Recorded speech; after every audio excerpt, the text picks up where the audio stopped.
Yo, salute. It's your boy. Yo, salute, it's your boy. Yo, salute, it's your boy. Yo, salute. Sorry, that was the sportscaster playing in the background. Apologies for that. Salute to everybody's watching, man. Simmons should be coming around 10, 15 minutes. I believe he has a show going on right now.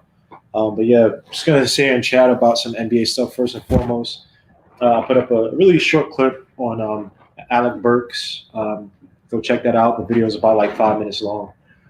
Just showing you some of the benefits that he might bring as an offensive guard. The fact that he shot really well from the three from the past year, combined with the he spent with the Warriors and the 76ers. He shot really well from the corner threes, which is something that Tom Thibodeau wants to emphasize on this season. And look, he's not going to be a world beater.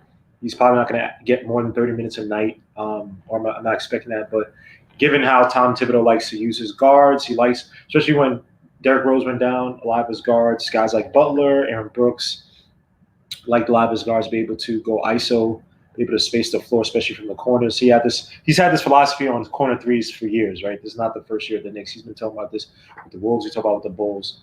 Salute to everybody in the chat, by the way. Andy Garcia, King 161, God Mose, Elijah, Felipe, JJ, AJ, Mike Morgan. So yeah, check out the video on Alec Burks, man. This is real quick. It's about 5 minutes. Just emphasizing his his value as a role player. And when we talk about role players again, this is the things I was crying about when Fizzo was here. Establishing an identity, an offensive and defensive philosophy, so that your younger players have a roadmap to where they have to get better at, right? So a guy like Knox, if last year we had Thibodeau for the past 2 years, right? Knox will probably have been put in a better position to take more corner threes.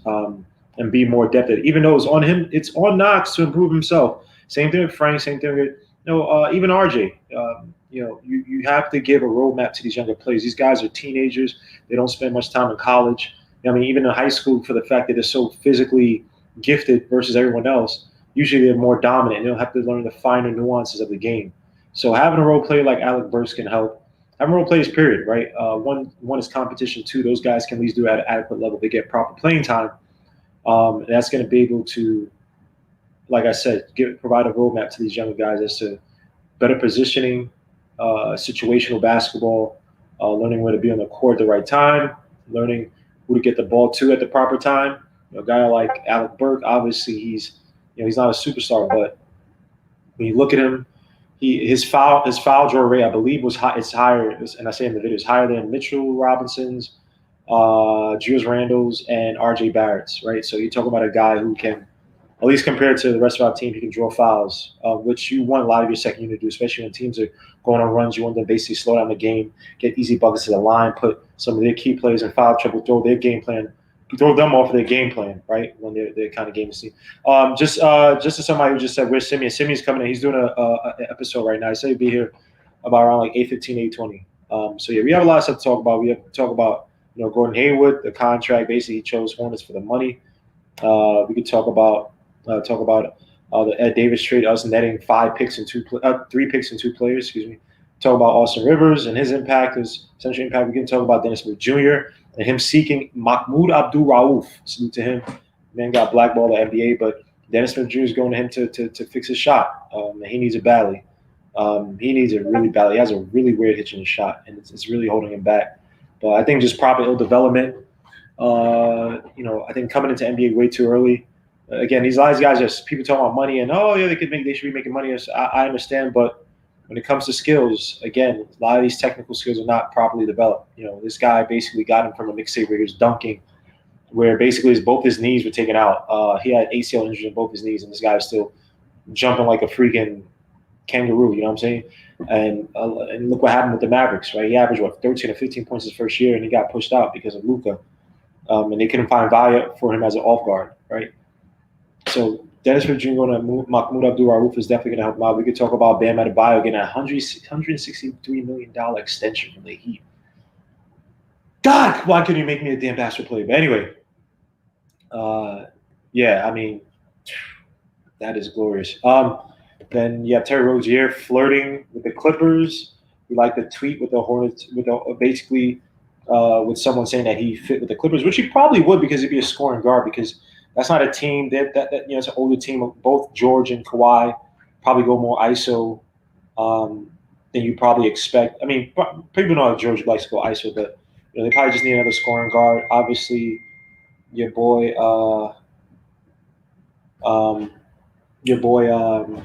Patrick Beverly is not doing it offensively.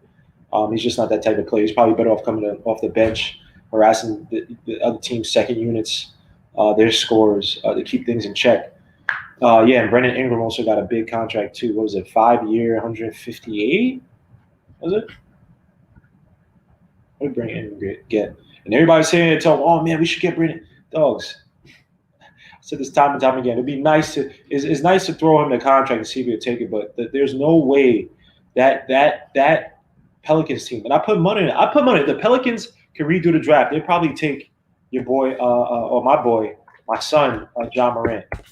I put money on it. If they could go back and redo that draft, because again, the best ability is availability. And a guy like Zion, the dunks in college there. I've watched so many players. I've watched so many players in college throw all these beautiful dunks, these explosive plays. And they couldn't replicate that same so-called dominance on the NBA level, right? And I'll give it to Zion. He has great feet around the basket, right? But he doesn't space the floor well. I'm not talking about little spurts in. He's not a good shooter yet, right? He still needs to be around the basket to be mostly effective. Is he a good passer? Yeah, he's a good passer. But again, availability is the best ability. But a kid who looked like he was 290, 6'6", 290, already coming with a bad knee injury or meniscus, which I believe is the hardest to heal out of all the injuries, MCL, ACL, and meniscus. I think the meniscus is the hardest to heal. And his body's already bow-legged, which is like the worst for him. Salute to Ben Sutter. Go check out Ben Sutter's video on this. This is the worst body type to have in regards to a sport that you have to exert a lot of hip torque and explosion. I put money on it. That Pelicans team would redo and take Ja Morant.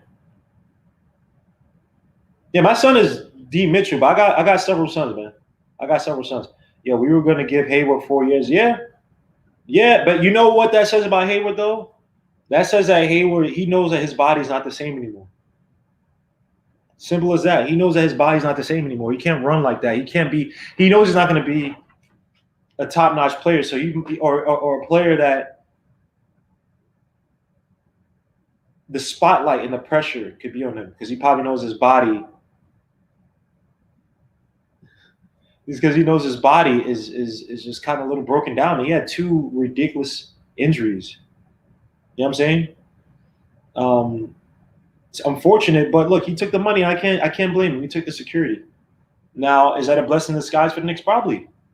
You know, I mean, even I was talking about, we should go out and get Westbrook, but if he's available for cheap, you get him. And still not if he's available for cheap, get him. But maybe the Knicks have something. I don't know what they're building. Again, people coming at me, you hate it. I'm not hating the Knicks. I just don't know what they're doing. Maybe that's a good thing, right? Be clandestine as possible. Be secretive. Don't let anybody know what cards you're holding. When I look at this team, it's a lot of 1-year deals, and we have a lot of younger players on this team. Now, I will say about Tom Thibodeau, yes, people say, he doesn't like younger players. Fair enough. But the thing with Tom Thibodeau as well, too, is that he likes – with his offenses, he's not a guy without a vision in his offenses. Go look at how his team played with and without Derrick Rose. Go look at even how the Wolves played, right? Can he great players? Yeah. Can he run certain plays into the ground? Maybe he has that to him as well, too. But I think with Tom Thibodeau, with this team, it's going to be a lot of these younger kids is either put up or shut up, man. Again, Frank Ntilikina is a guy I root for each and every day, but I got to go online and argue with people about Frank, this and that. There are a bunch of guys in this league who've improved on teams that are trash, where they have 2 or 3 coaches in the span of 2 years or so. Where the GMs is a bunch of turmoil, upheaval. These guys are improved. So is it that the Knicks have drafted so bad that we don't have any of those guys we've drafted before really legit don't have any talent? Well, those guys really are they not really that good? Or they're not playing up to the level and ability that they can? Like I said, the first 2 years, especially when Fizzo was here, if I'm a rookie, I'm making as many aggressive mistakes as possible. I'm trying my best to push the envelope. I'm not going to sit here and allow the NBA or allow this terrible coach or allow this GM or the ownership. I'm not going to allow them to dictate to me my career. Okay, you guys suck. Okay, Knox, you want to be a punk? All right, I'm gonna take your spot. Why do you think Marcus Morris is so successful? And I'll just say so. Marcus Morris was a veteran. If Marcus Morris didn't blow up like that with any other team, if Marcus Morris played like the way he played with the Knicks, he would have gotten a bigger contract from somebody else.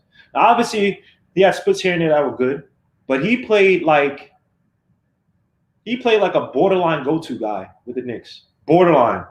I ain't say star, I ain't say superstar, but a borderline go-to guy where you could depend on him to make big shots, to play ISO, to hit the three, play decent defense. But he saw that he came to the Knicks, he saw people with food. That's why I love Marcus Morris so much, man. I got so much respect for him. I say I love him, but got so much respect for him because I see him and it's like he didn't allow any of the situation or the circumstances to dictate anything to him. Marcus Morris could have came here, played a role player, went off and signed with the Clippers. Probably would have gotten traded maybe for a second round if he didn't play as good. But he's like, nah, I'm gonna ball out, and he wanted to stay here.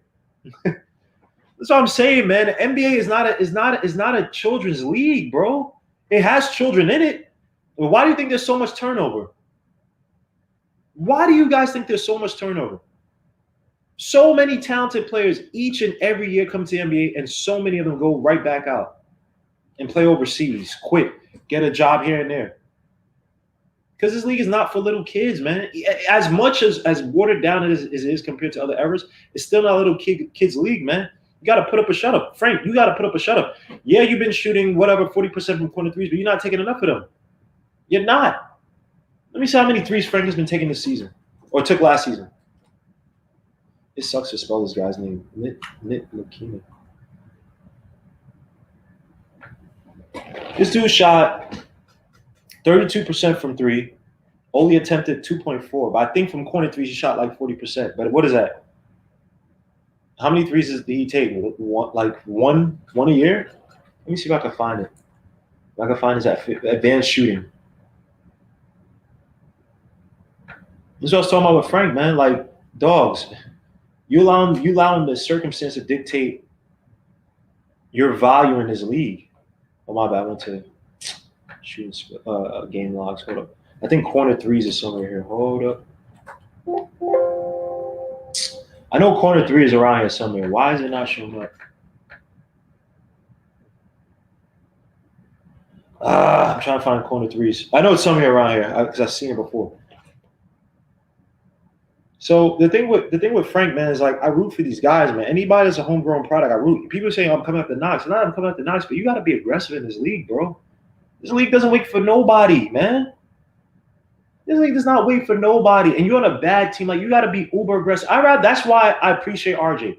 Yes, RJ has all these, they say, oh, he's lower percentile, but he's aggressive. I like that because I can pull it back and then refine this game to make it even better.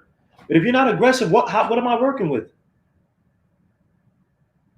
If you give me a lot of dough for pizza, I can cut off a piece. I can cut off a piece and say, I only need this much for pizza. And I'll make the best pizza. Not Ray's Pizza is the best in Brooklyn, by the way. Best in New York, probably best in the world. Watch your mouth.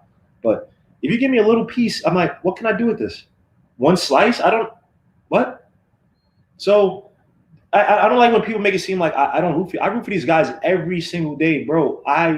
It's just, at one point, sometimes you just got to grow up, man. Mitchell Robinson, and Sim made an excellent point on one of these shows. Not last show, maybe the show, but maybe last show, maybe. Made a great point in the show. He said, a guy like Mitchell Robinson spent all this time in the summer and you practicing all these three-pointers and all that stuff. Where's your better footwork? Where's your defensive acumen drills? Better footwork to make sure you're not jumping in the air, falling for head fakes, using your height to probably defend, using your feet around the basket to create moves to get to the cup. Where are those moves? The 3, all that stuff is cool. That's fine.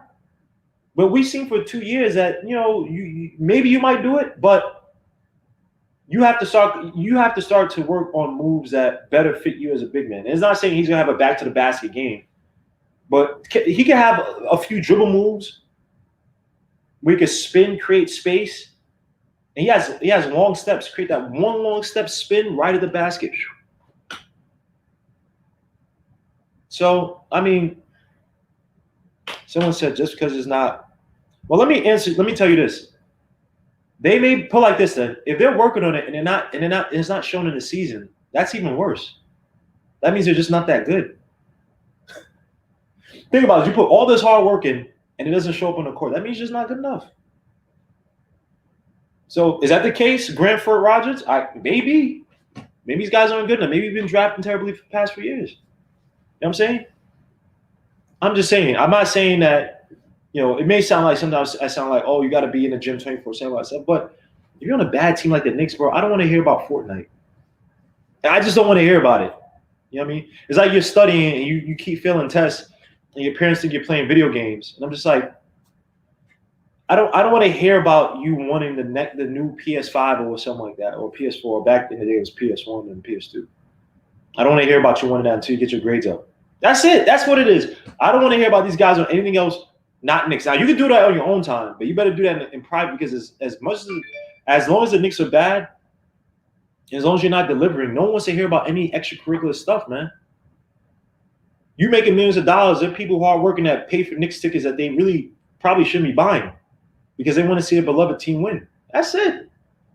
That's it. I'm not one of these fans that say, I don't insult people. I don't come at people's personality. I'm not one of these people that berate you and act like a P because, you had a bad game. You walk into the locker room. I'm in the safety. I got security. I'm going to talk. I'm not one of those people. I think those people are trash. But, if you're not showing me progress on the court, how can I support the product? Why would I want to buy jerseys? Why would I want to buy tickets? You know what I'm saying? So I'm hoping that, look, they got Mahmoud Abdul-Rauf. Hopefully, DSJ's working with him. Hopefully, DSJ also needs to, I wish, I don't know about what it is about DSJ. I just don't think that he has to go to that Trey Burke. We get that Trey Burke reform, right? He got to go down to the G League and reform this game to be a proper point guard, because it's not just the shooting. It's also decision making. I've seen him where we had like 14 seconds left on the clock. He couldn't get past anybody. I forgot who he's playing. I can see the play now, and I can't remember who it was. Maybe when we played Indiana. I'm trying to remember. Because I put it in my Instagram video.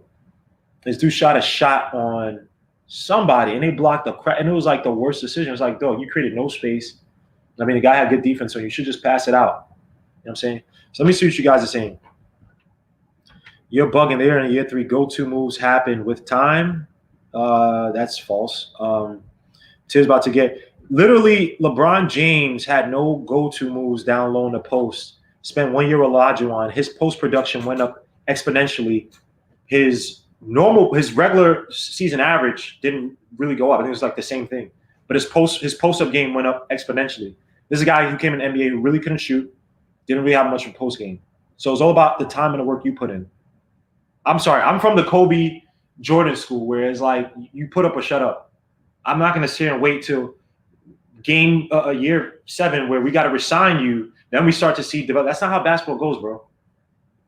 That's not how. That's not how basketball goes, bro. Like, we make way too many excuses for bad play.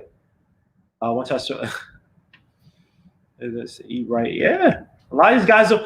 Steven Jackson said it right. He said a lot of these players do not care about basketball. And you know what the thing is? I'll say this about these basketball players. And I'll give them this leeway. A lot of these guys have been playing. They play basketball 24/7 since they were 8, 9. They're getting groomed as little kids to be basketball stars, right? So the wear and tear mentally, I can see how it could break down a player where they just don't care anymore. I can totally understand that. But once you're on this level, there are expectations of you. Like, if you don't want to play anymore, you can leave. You can go. Fair enough. I get it. If you're playing, if you're in the league, I'm just saying. But I can't understand the wear and tear, man. These guys, and the system is dirty, man. The system takes advantage of a lot of these young kids, man. It's disgusting. And when these kids don't make it, man, it's like, it's disgusting. It's a very disgusting system. Let me see some of your comments, man. Zion is better than Ingram. I don't know about that. How is he better than Ingram? What has Zion done to show that he's better than Ingram? Does he project better than Ingram? Still projections, right? Ingram at least had an MVP-like season. Zion hasn't. Fair enough, he's a rookie, but Zion he has not even been healthy enough to stay on the court, right? We're hoping, right? But I wouldn't go so far. And the reason, and if that was the case, that Zion was so much better than Ingram, I put money they wouldn't have re-signed Ingram so quickly, or they wouldn't have given Ingram. They would have been like, we could build with Zion. We'll move on from Ingram.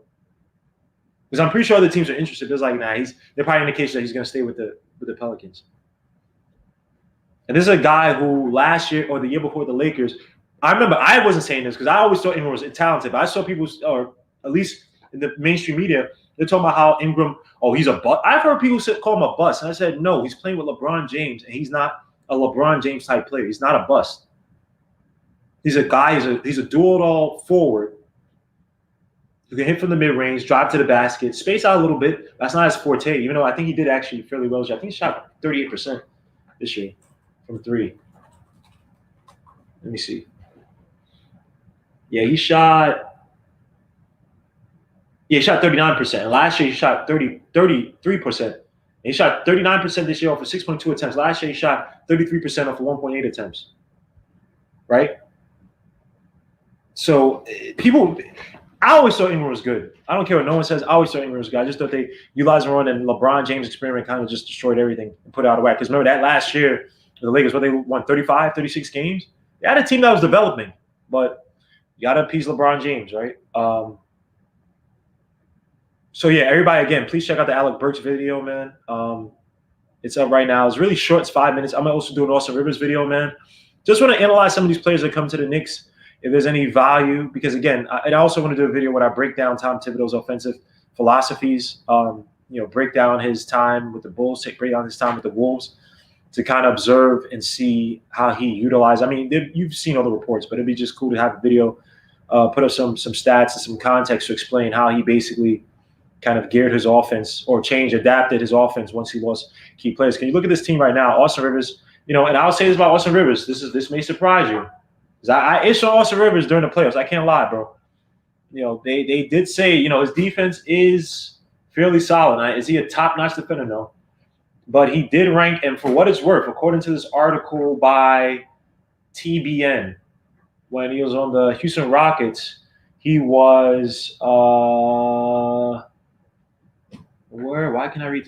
He ranked 65th out of 96 point guards in defensive real plus minus. It says he doesn't get many steals, so he doesn't create many turnovers. But according to Synergy, he allows 0.965 points per possession, which places him in the 50th percentile, right? Most of his issues, interesting enough, are pronounced when the opposing team gets multiple guys involved. So he's probably not good on pick and rolls. He's probably not good on following his defender around off of screens and double screens to basically get him away from his prime ball handler or his prime assignment. It says in a one-on-one scenario, Rivers' chance of getting a stop grows considerably. He knows how to leverage his height, but arguably his most underrated attribute is his quickness, a vital ingredient in not getting shook by league's shiftiest ball handlers. And here's another interesting stat by your boy Austin Rivers. So it says, Iko is to credit for sparking the discussion about Rivers' defense. Who the hell is Iko? Oh, Kelly Iko of The Athletic. Okay, Kelly Iko. Okay, I'm sorry. This is a person who originally was writing about it. They said that Iko's to credit for sparking discussion about Rivers' defense. His story pointed to how the 26-year-old created problems for Stephen Curry and Klay Thompson. Rivers defended Curry on 94 possessions in 3 games, limiting him to 27 points on 11 for 31 shooting. That's pretty damn good. But they said with Thompson, he got less success. Oh, wait, no. No, it says Thompson experienced greater success, 17 points on 7 for 12 shooting. Curry's struggles are particularly interesting because outside of his dominance against Houston this season, no other Rocket has success comparable to Rivers, including P.J. Tucker and Chris Paul. Curry poured in 84 points in those 3 contests and did so on 60.5% true shooting. So, Austin Rivers, man. I itched on Austin Rivers so much, man. I can't lie, bro. The kid may have something. And last year, he actually shot fairly okay. Now, again, he was playing alongside Westbrook and Harden, which could say a lot, right? On the Knicks, he's not going to be playing with that type of talent to basically take attention off of him, right? And, you don't want a kid like that falling back into the idea that he's some lead point guard, because he's not really a point guard. He's really a shooting guard, if you want to call him that. And last year, Austin Rivers shot 35.6% from 3 off of 4 shots. shot attempts, which is actually not as high. So the highest he shot. So he had a few years where he shot fairly high and relative to attempts. So when he was with the LA Clippers, he shot 37. 2016 to 17, he shot 37% over 4 attempts. Next year, he shot 37.8% off of 5.9 attempts. And he shot the next year he dipped to 31.8% of 4.3 attempts. That's pretty interesting. Why the? I gotta see. Did he get a bigger role? So 2018-19 with the Clippers. Let me see. Did he get a bigger role with that team? Let me see. Let me look at his usage.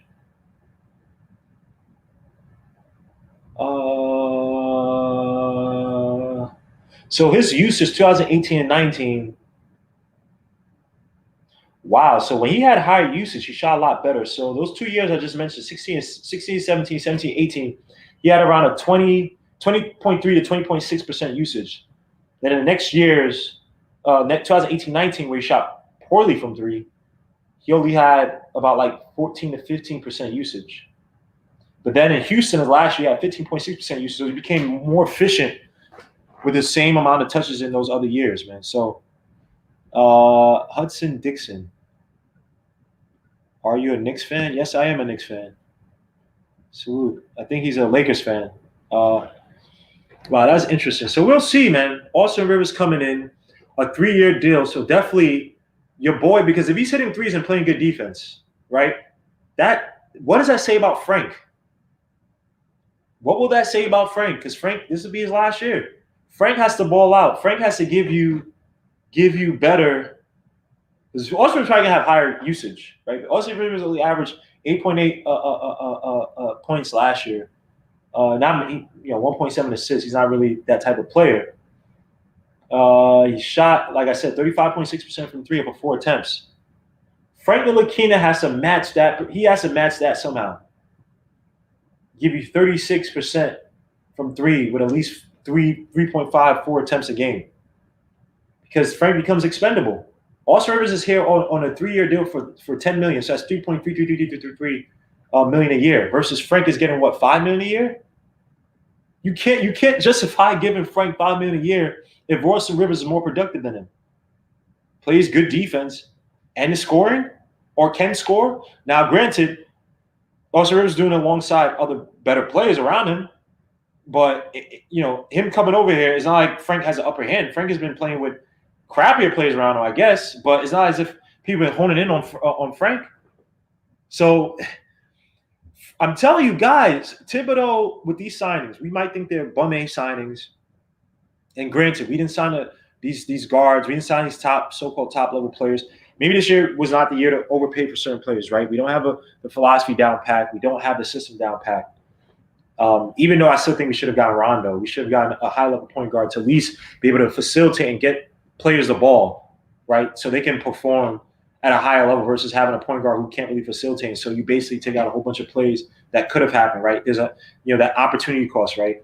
Of you could have had this play, but if it wasn't for this crappy freaking point guard that you had playing. You know what I'm saying? So I don't know, man. I don't know. Frank getting paid what, $4 or $5 million? I'm telling you, these are smart signings, man. These are competition signings. That's why I said if Frank gives you 15 a year, 13 to 15 points per game, and he's shooting 40% from 3.5, 4 attempts a game, shooting 35, 36, 37%, okay, maybe we justify giving you a decent contract. Nothing too big. But Austin Rivers is coming in, and again, that's a kid who probably wants to show. Now, again, Austin Rivers to me, again, I think he was overrated coming out of college from Duke. I think he left way too early that first year. But I don't even think they had a winning record that first year at Duke. That first and only year at Duke. Probably had some favorites because of his father, right? Came off a little spoiled in some of the places at. Udi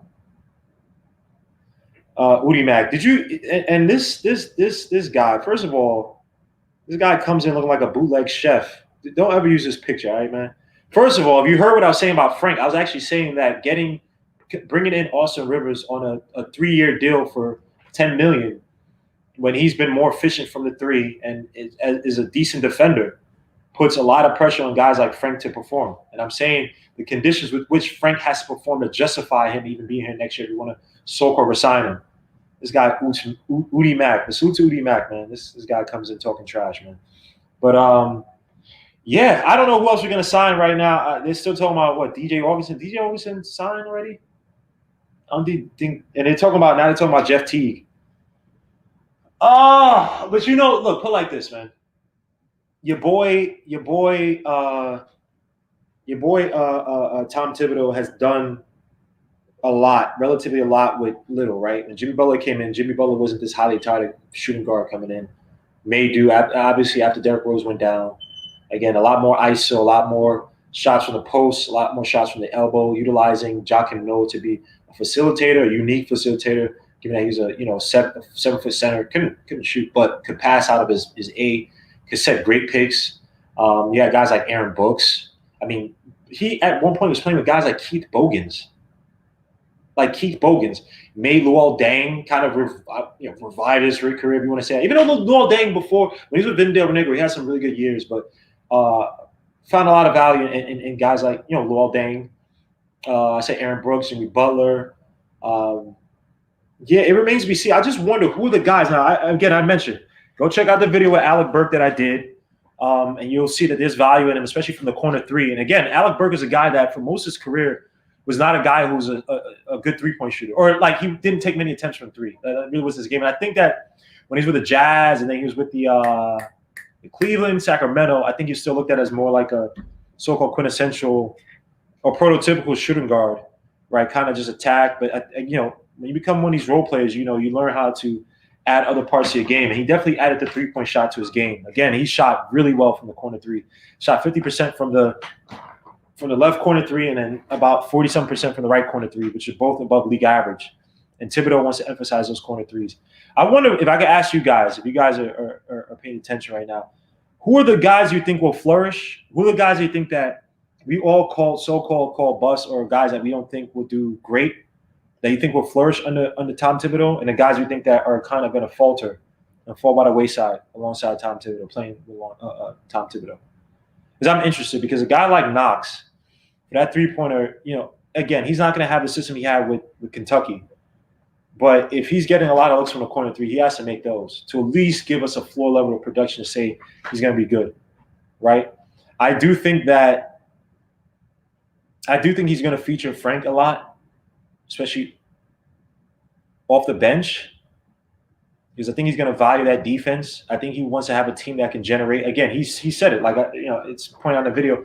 He said it. He wants to have a team where you could generate a lot of fouls, get to the free throw line, a lot of easy buckets. Use that to basically – a lot of times they use aggressive guards off the bench to kind of throw in other teams their second unit, or if they leave some of their prime players and throw them off, right? Get some of their top players in foul trouble, use aggressiveness to draw fouls to stop another team's momentum, which is smart.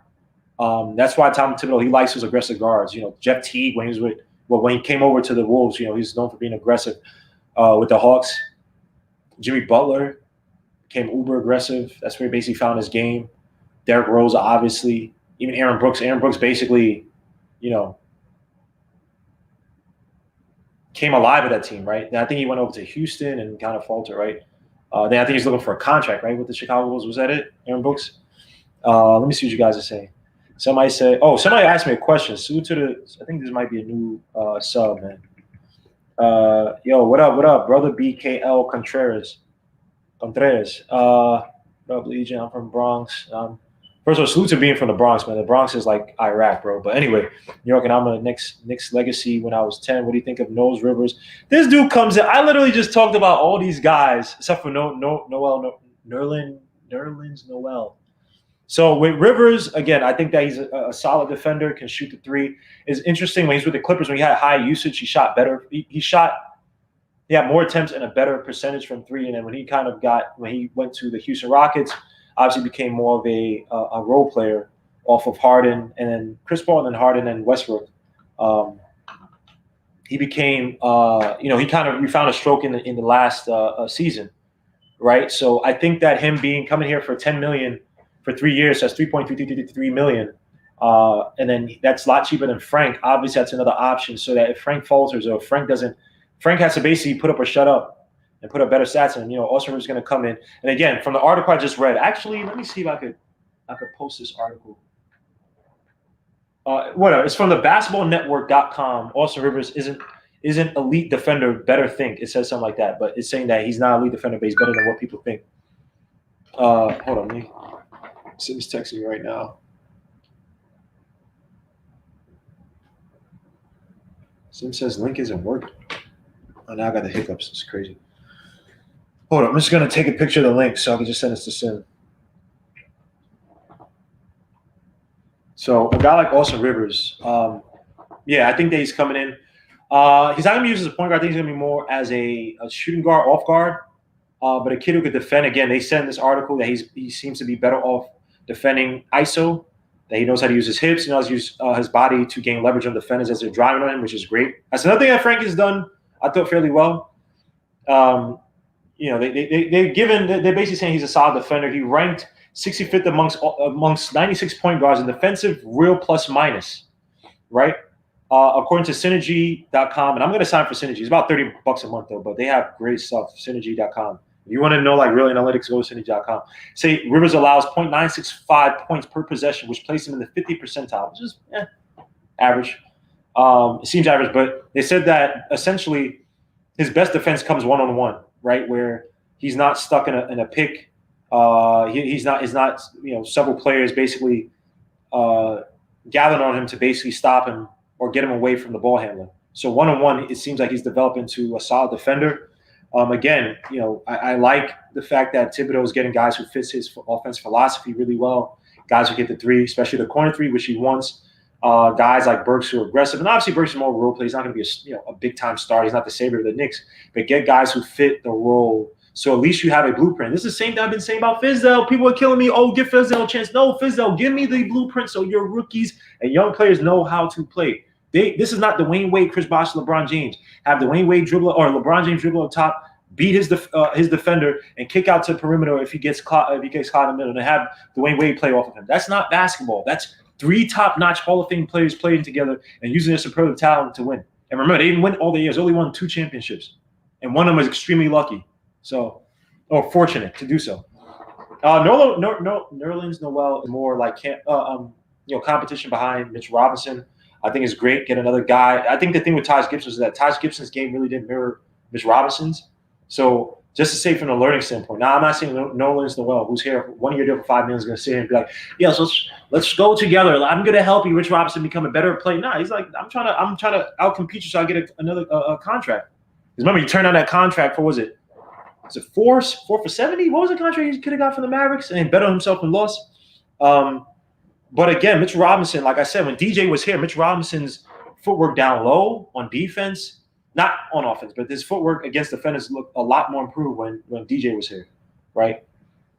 So it's up to Mitch Robinson to gain as much as he can from a guy like Nerlens Noel, who's a consummate pro, who probably I should look up his defensive stats, but I think at this point is probably a more sound defender. Not to say he's more dynamic, right? But smarter defender than Mitch Robinson. And Mitch Robinson's, I don't say he's in the twilight of his career. Obviously, he's a freaking rookie, but he has 2 more years. And he has to learn. He has to learn better technical skills of the game, right? Better footwork into the basket. Obviously, Nerlens Noel kind of mirrors him in terms of offense, but defensively, you can learn from him. We need Mitch Robinson to be there in the third quarter when teams are trying to make pushes and trying to make runs. He can't have 4 or 5 fouls in the middle of the third quarter. And we got to take him out and utilize guys like Julius Randle and Taj Gibson to defend other teams' front courts. That can't happen if you're a premier defender. It can't happen if you're a premier center, right? Rudy Gobert knows how to leverage his body. He's not jumping for everything. He knows, okay, you might get your shot off, but I know my hand in your face is going to make it a lot more harder for you to do it. And he probably has one to I'll probably bet right now, if you look at his defense, his split between defensive field goal percentage and field goal percentage, average field goal percentage amongst other players, players when they play against everybody else but Gobert, I'm pretty sure that split or that margin is probably one of the highest in the league, right? Mitch Robinson has to learn how to become a better defender against all players. Like people talking about, Obi Toppin is going to lead into Mitch Robinson. Mitch Robinson is not a defender where you want to be just leading everybody into. Now, I'm not, again, help side defense is good. But I'm talking about when he leaves his man and the guy's still dribbling, he hasn't picked up his dribble, and he could catch Mitch Robinson. I'm not sure if he's that type of guy that you want to put him into fight. And Obi Toppin's not a good defender, so again, Mitch Robinson has to improve his defensive game. It'd be nice if he improves his footwork, develop a nice little touch shot from the foul line, from the mid range within on the baseline. He's gonna have a lot of opportunities. All that 3-point shooting shot, Sham God stuff. Now he is shooting a lot of threes. He has taken You have seen videos of him practicing the corner three, right? If he's serious about doing it, he's serious about doing it. So let's see. Where is Hunter? Whoa, put on a shirt, bro. But he said Miles Powell's gonna be a Knicks sleeper. Let's see, man. Let's see about Miles Powell. Again, he's a 6'2" guard. Had about 35% usage last year. His numbers dipped, but he also had a concussion and a foot injury. He's a guard who can kind of drive to the basket. Played about 22.9% of his possessions were off ball. Shot fairly well off ball as well too. Is a good 3-point shooter. If you don't look at his last year. Look at his junior year. I think that's a better indicator of his talents, right? Let me see. I want to thank DSJ and Frank. Doesn't Oos look like a California chef with like a show on like the freaking Home Shopping Network or something like that, or TLC or something like that? I want to thank DSJ and Frank for being so trash that we have to watch Peyton and Rivers next year. Well. So much for the enthusiasm. Rivers didn't come and say. I agree. That's what I'm saying. I don't think he's going to be here to. So, are we ever going to get a damn point guard? Because you tell me, bro. I want it. Look, Frank Jackson just signed with the Thunder, I believe. So the Pelicans are down to what? 3 point guards: Lonzo, Bledsoe, and Kira Lewis. And I think they have one more.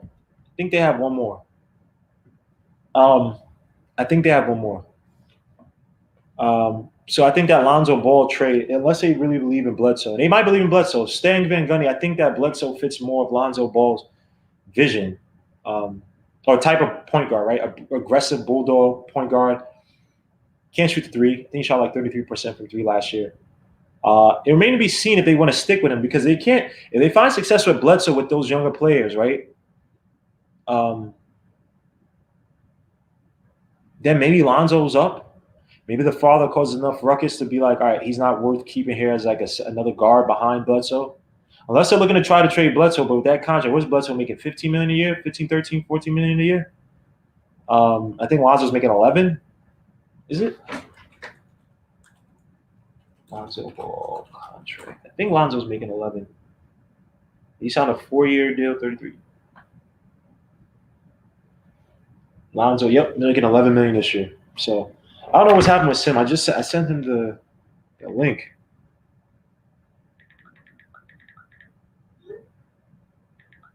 Hold on, let me just send Sim the link one more time, man. He's saying he didn't get the link.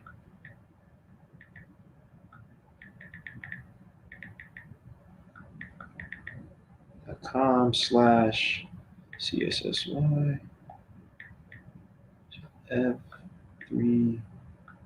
F3FJ. So hopefully Sim sees this. I think he may be having trouble getting in. Let me see. We got, hey, Professor Ogilvy, screw you, man. It's a real deal score-wise. What's up, Tribe? Blah, blah, blah. No to Rozier. Rozier still might wants to go to the Clippers. How do you feel about Rozier going to the Clippers? I think he'd fit them. They need an aggressive guard who can score. Right? They have a bunch of ISO players. Other things, I think you're Landry Shamet. I haven't watched enough of Landry Shamet, but I thought he would have fit well as like a space shooter they could feed it to if all the attention's on poor George and Kawhi Leonard. But I guess they didn't really see.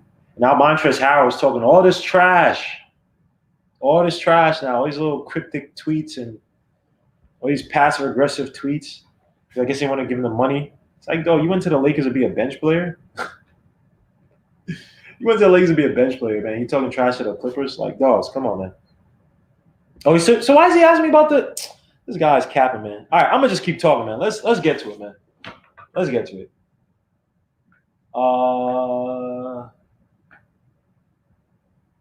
Yeah, I gave him the link.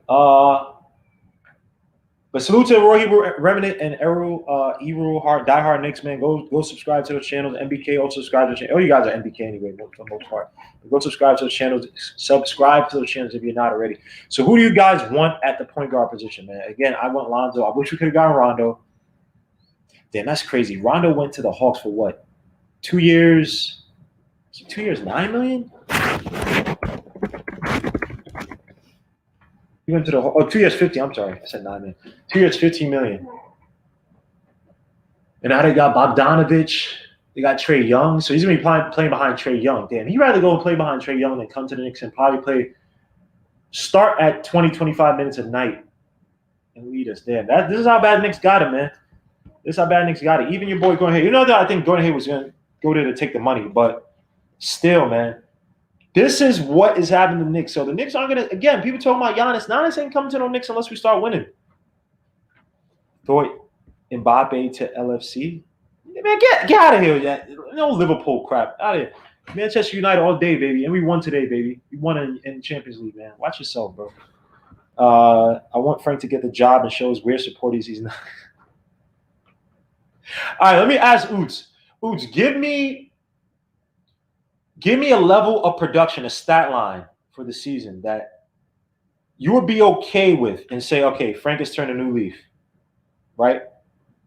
Give me that. What would be the level of production? What would be the stat line you give me where you'd be like, all right, I was wrong about Frank. Frank has changed. You know what I'm saying? Give me a stat line for that. Who are you talking about, Lonzo? Lonzo can't shoot free throws, but he can shoot the three. He shot, what, 37 or 38%? 37% from three over 4.6 attempts this season or last season? And that was better than the previous season at 32%. So Lonzo can shoot three. He just can't shoot free throws. He shot 50% from the three-point line. Oh, from the free throw line. Because again, Lonzo can shoot. Yo, bro, do you want me to? I just told you the stats right now, bro. I just told you the stats, bro. Lonzo Ball can shoot threes. Or at least last year he showed he can shoot threes. No. Don't cap out like that. He has to make all defensive team. No. Because all you guys talk about his defense ain't this, his defense ain't that. Give me a stat line y'all be happy with. That y'all say Lonzo Ball, Frank Ntilikina has turned a new leaf. Because we have to be objective. Okay, these guys have not been playing good, but if these guys improve, we can't sit and say, oh, he's a bum because we don't want to look like we're wrong. We got to say, what is a proper stat line from Frank Ntilikina that says he's a legit guard now? He's a legit off guard who can play in the NBA, or at least play with the Knicks. Playing with the Knicks is like the least you can get. Give me a legit stat line, man. Hopefully Frank Hayes can get his shape up like Guillermo. This is a fade, sucker. I said sucker. That's not cool. This is a fade, you clown. All right. This guy, man. Frank got a double-double. Oh, man. Yeah. 20 points. You see, come on, dogs. Come on. All right. Now you being absurd, man. Now you want to be absurd. You see? Boy, I can't get a shape up. It's fine, man. You look like a California chef with that. Why are you making this smile? Like, what is this? Are you like you do this for like a show or something? But anyway, no. Give me a real stat line that y'all say Frank Ntilikina has turned a new leaf. Let's do this for everybody. Well, Frank and Knox. I already told y'all. Frank gives me 13 to 15 points, shoots anywhere from 35 to 38%, 35 and better percent from three, with at least 3.5 to 4 attempts a game. And give me a free throw rate, because I think his free throw draw rate is like 17%, which is terrible. So he's not going to the basket. He's not aggressive. He's not drawing fouls. Right? Got to give me a free throw percentage rate at least in the mid-20s. Mid-20s and better. You give me that. You give me 5 assists, 6 assists. I'm going to say 4 or 5 assists. Because you're playing more as an off guard. Maybe you may not be facilitating as much. Maybe clamped in a corner to take advantage of those corner threes. Give me that, and we'll say Frank has turned a new leaf, man. Come on, man. We got to be objective, guys. We can't be issuing on these players all the time, man. That's unfair, man. We're being unfair with some of these players, man. LaMelo is so trash. Why you say that, man?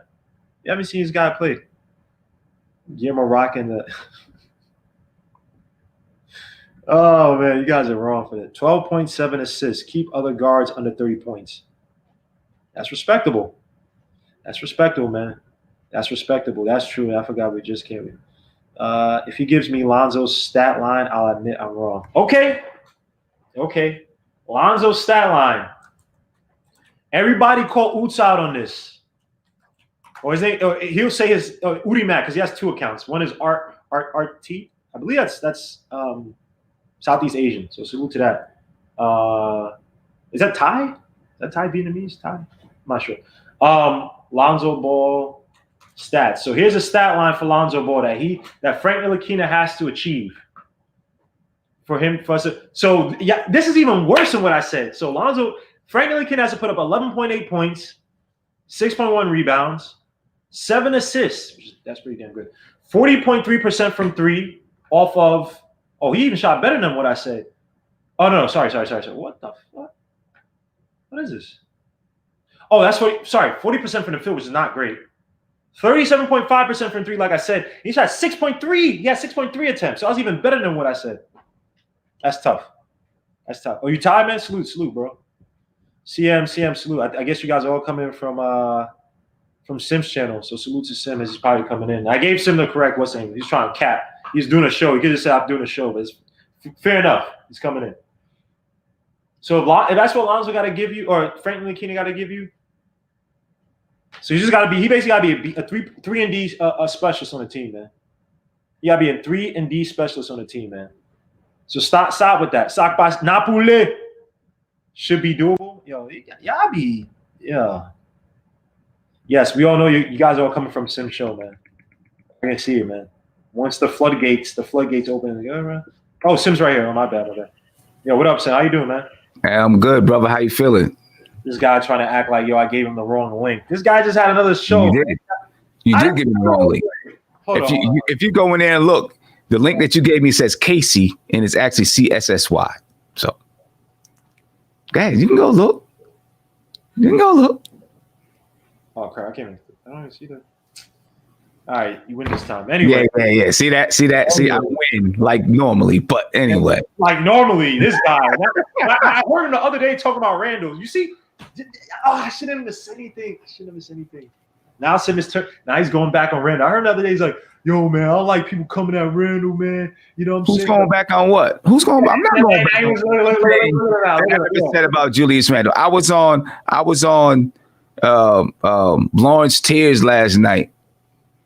Salute to Lawrence Tears. Defending Randall to the hilt. Not because he's my favorite player, because I think people come at him sideways. The one time I needed sleep bad. I've been on Lawrence Tears for the past I don't know how many damn days, and I didn't even get good sleep anyway. I was on that joint till like 4 dogs in the morning. Yo, salute to my dude Lawrence Tears, man. I'm gonna put the link for you guys to subscribe, man. This dude is an absolute beast. Man. If y'all want to go on and have crazy, angry Knick conversations, and I'm gonna do it tonight just because tomorrow's a dead day at work, and I still got some work to do. So here, I'm gonna post a link for everybody just to see Lawrence Tears. Please go subscribe to my guy. I believe he's at 231, 238 subs, man. But we getting a lot of good traffic. So it's growing. Definitely come on. But yeah, man, we have some stuff to talk about, man, with this Knicks team. Yeah, a lot of stuff going on. And listen, for some reason, I don't know why, but for some reason, Nick was on there with a toilet. And I don't know if it's his living room or a foyer or wherever it was. A toilet. Yeah, he's fixing. He's building like a new bathroom or something like that. Yeah, that's what I figured. But I would have moved the toilet. Yeah, you don't need to write. I'm not trying to shit on him, but I would have moved the toilet. Wow. Hold on. So, Jim also got on ice about his terrible joke. What was it? I'm like, what did he say? He said, "Fax, no printer." Yeah, fax, no printer. That was terrible. That was Isaiah level bad. Not to ish on him, but come on, though. Wow, this is what the Knicks are doing to us, man. This is what the Knicks are doing. We're stuck. We don't got a point guard. We're bringing on guys like Austin Rivers, who is not the worst. Again, first and foremost, how do you feel about some of these new signings, man? Like, you're a coach. I mean, this is not, the greatest of signings. There's nobody that I'm writing home about. Like, oh my God, we signed Austin Rivers. There's none of that about anyone that we signed. I really like the fit of New Orleans Noel. To have two centers that can really block shots. Mm-hmm. A center that's a little bit maybe more mechanically sound than Mitch. I still think Mitch is going to be the starter, right? Because New Orleans Noel can't cover ground the way that Mitch can cover ground. Right. I mean, I've never seen a guy be able to, block a center, be able to block 3-point shots the way that he can and not foul him doing it. Mitch really can play the quarterback in that defensive spot. I mean, if you break down some film and you see him when opposing teams are running the screen or roll against Mitch, he is so good at being able to, let his guy through, get back, see everything that's in front of him, and then make a decision where he has to play defense. Mm-hmm. Right. So I think that Mitch is still going to be the starter, although I think Noel is going to push him and make him get maybe a little bit nervous about that starting spot. Because, Noel is only 26 years old and he's looking for his chance to cash in as well. Right. You know what I'm saying? So, he's going to push him. And I think Noel might have some things that Tom Thibodeau likes as far as being able to set good screens, understanding some of the nuances of the game that might push Mitch. Overall, I think Mitch is going to be the starter and should be the starter on the team.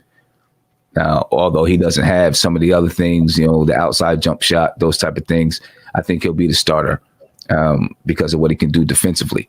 But I really do like that signing. I mean, the other guys are just, it's not like I'm overly impressed with them. I'm not mad. I'm not overly impressed. I'm glad that they didn't sell out on Gordon Hayward, right, and give that man $30 million, $120, $30 million a year. They were talking, and they had actually upped their offer for him. They were offering him 2 years. They put it up to 4 years, but then Charlotte came through, and they were like, "I'm out." And I'm glad that they did that. I'm excited about the way that they've been able to do small moves and collect assets, collect all these draft picks. Turns out that the last trade that they did with Ed Davis, the draft pick that they're receiving back is for 2026, second round draft pick. Right. So I'm glad that they're able to do that. Like I explained the other day, they're setting the table, right? Everybody wants the Knicks to just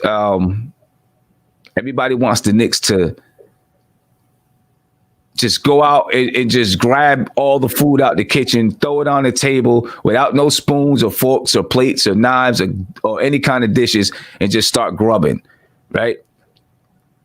I believe they're doing a good job of setting the table. You got draft picks to burn. You got 19 draft picks over the next 5 or 6 drafts. You got draft picks to burn.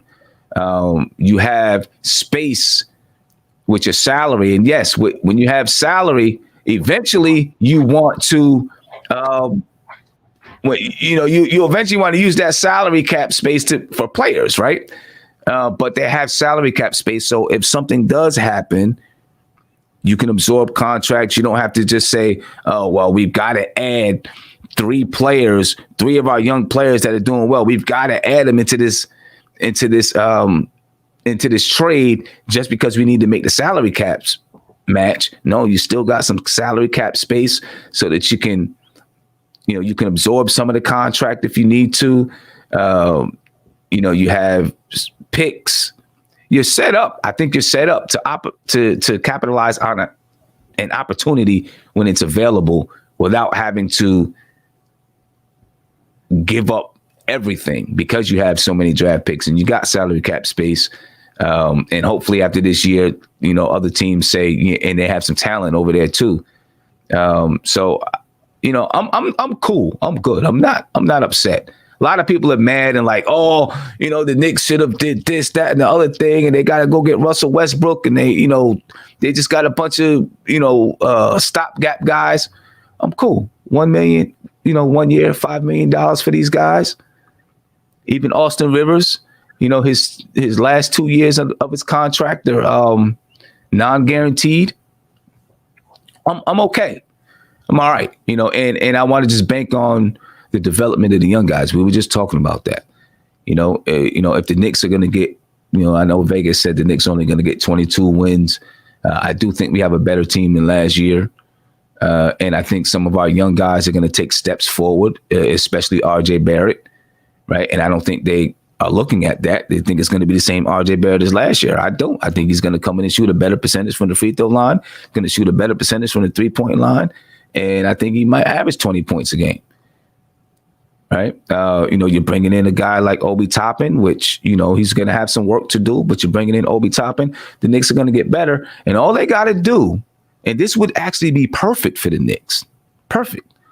If you can get to where you're battling for that 10th spot and then possibly, get into the play-in tournament. Right. And maybe you get lucky and you win and get into the 8th seed. Maybe you don't. Maybe you just have those games. Those 1 or 2 games could be great for the young guys, and you still got your draft position if that's what people are worried about. I'm not as much worried about the draft position. So, I'm not upset that the Knicks didn't get a bunch of star players, or I didn't expect them to, but I'm not upset that they didn't get Gordon Hayward. I didn't want Gordon Hayward anyway. So, yeah, I agree mostly with most of your points.